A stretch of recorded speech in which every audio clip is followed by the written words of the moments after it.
আসসালামু আলাইকুম রহমতুল্লাহ। স্বাগতম সবাইকে এসো নতুন কিছু শিখি ইউটিউব চ্যানেলে। আপনি কি চান মাত্র 30 দিনে আরবি ভাষার বেসিক কিছু শিখে নিতে? তাহলে আপনি ঠিক জায়গায় এসেছেন। আজ থেকে শুরু হচ্ছে আমাদের 30 দিনে আরবি শেখার কোর্স। আজ প্রথম পর্বে আমরা শিখব 20টি দরকারি আরবি শব্দ, যা প্রতিদিনের কথাবার্তায় কাজে লাগবে।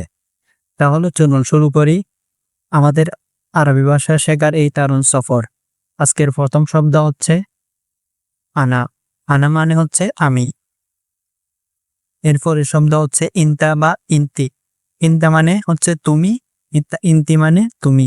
ইনতা ব্যবহার করা হয় পুরুষদের ক্ষেত্রে, আর ইনতি ব্যবহার করা হয় মহিলাদের ক্ষেত্রে। এরপরে শব্দ হচ্ছে নাহনু। নাহনু মানে হচ্ছে আমরা। এরপরে শব্দ হচ্ছে ইনতুম বা আনতুম। এর বাংলা অর্থ হচ্ছে তোমরা বা আপনারা।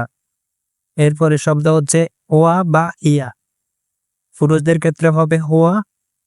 হোয়া মানেও সে, ইয়া মানেও সে। পুরুষদের ক্ষেত্রে হবে হোয়া, আর মহিলাদের ক্ষেত্রে হবে হিয়া। এরপরে শব্দ হচ্ছে জীব। জীব অর্থ দাও বা দেওয়া। এরপরে শব্দ হচ্ছে শীত। শীল অর্থ লও বা নাও। এরপরে শব্দ হচ্ছে সুপ। সুপ অর্থ দেখা বা দেখো। এরপরে শব্দ হচ্ছে ফি। আছে বা আছেন। মাফি অর্থ নাই বা নেই। লা অর্থ না।